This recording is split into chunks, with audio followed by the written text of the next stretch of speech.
दोपहर का काम समेटकर सुरभि अपने कमरे में जाकर आराम कर रही थी। नींद आई ही थी कि डोरबेल बजी। बहू की नींद ना खराब हो इसीलिए लता जी ने उठकर दरवाज़ा खोला।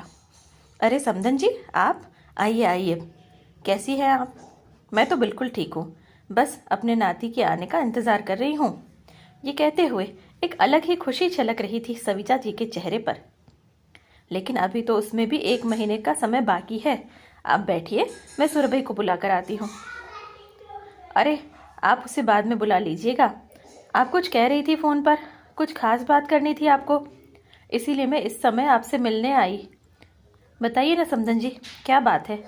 सब ठीक तो है ना? हाँ समधन जी, सब कुछ ठीक है, आप चिंता मत कीजिए। दरअसल आज मैं आपसे कुछ मांगना चाहती हूँ। उम्मीद करती हूँ कि आप मेरा यह सपना ज़रूर पूरा करेंगी। अरे आप कैसी बातें कर रही हैं? आप मुझसे कुछ मांगना चाहती हैं? भला मैं आपको क्या दे सकती हूँ? ईश्वर की कृपा से सब कुछ तो है आपके पास। फिर भी अगर मैं आपको कोई खुशी दे सकूँ तो मेरे लिए सौभाग्य की बात होगी। आखिर मेरी बेटी को भी तो आपने हर खुशी दी है। दरअसल समधन जी, हमारे यहाँ एक रीत होती है, जब भी किसी के घर में बेटा पैदा होता है तो समधन मिलाप होता है। इस रिवाज में लड़का पैदा होने पर लड़के की नानी और दादी दोनों ही आमने सामने बैठती हैं और एक दूसरे का मुंह मीठा करवाकर बधाइयाँ देती है।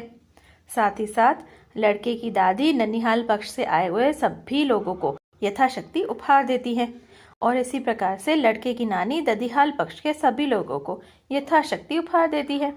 हमारे समाज में यह प्रोग्राम तभी किया जाता है जब घर में बेटा पैदा होता है। हाँ, तो अगर बेटा पैदा होता है तो हम भी ये प्रोग्राम करेंगे। और अगर बेटी पैदा हुई तो फिर अगली बार। समधन जी, अगर दूसरी बार भी बेटी हुई तो फिर क्या हम ये प्रोग्राम नहीं करेंगे? देखिए समधन जी, सुरभि आपकी इकलौती बेटी है और मेरी तरह आपका भी मन होगा यह रीत निभाने का। आप जानती है, मेरी भी यह दिली इच्छा थी कि मैं भी नानी बनकर मेरी बेटी के ससुराल वालों को उपहार दूं, लेकिन मेरी बेटी ने दोनों ही बार बेटी को जन्म दिया। नानी तो मैं बनी, लेकिन चाहते हुए भी यह प्रोग्राम नहीं कर पाई, क्योंकि मेरी सोच और बेटी शिखा के ससुराल वालों की सोच में बहुत फ़र्क था। जब दूसरी बार भी बेटी पैदा हुई थी तब मैंने उन्हें लाख समझाने की कोशिश की थी कि बेटा बेटी समान है और हमें तो ये प्रोग्राम करना ही चाहिए, क्योंकि मेरी तो एक ही बेटी है और उसकी बेटियां ही मेरे लिए नाती भी हैं और नातिन भी हैं। लेकिन उन्होंने मेरी बात नहीं मानी।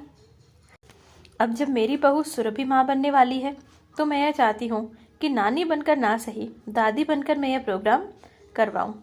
ईश्वर ने मेरी बहू के गर्भ में बेटा दिया है या बेटी, यह मैं नहीं जानती, लेकिन इतना जानती हूँ कि चाहे जो भी हो वो इस घर का अंश है।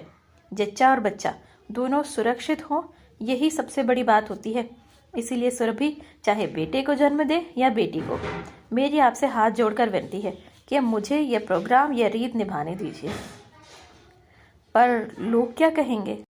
समधन जी, ये रीत रिवाज इंसान के ही बनाए हुए हैं। आप अपने और मेरे बारे में सोचिए, जो कब से दादी और नानी बनने को उतावले थे और आज वो दिन आ गया है, तो हम खुशियाँ क्यों न मनाएं? सही कहा आपने समधन जी, ये रिवाज भी इंसान के ही बनाए हुए हैं। और वैसे भी बेटा हो या बेटी, जच्चा बच्चा अगर स्वस्थ है, तंदुरुस्त है, तो खुशी मनाने का असली मौका तो यही है। मैं आज आपसे वादा करती हूँ कि सुरभि चाहे बेटी को जन्म दे या बेटे को, समधन मिलाप की ये रीत हम दोनों समधन मिलकर ज़रूर पूरा करेंगे और समाज के सामने एक नई मिसाल कायम ज़रूर करेंगे। तो दोस्तों, कैसी लगी आपको हमारी यह कहानी? कमेंट करके ज़रूर बताइएगा और इसी तरीके की बेहतरीन कहानियाँ पढ़ने और सुनने के लिए हमारा चैनल ज़रूर सब्सक्राइब कीजिएगा। धन्यवाद।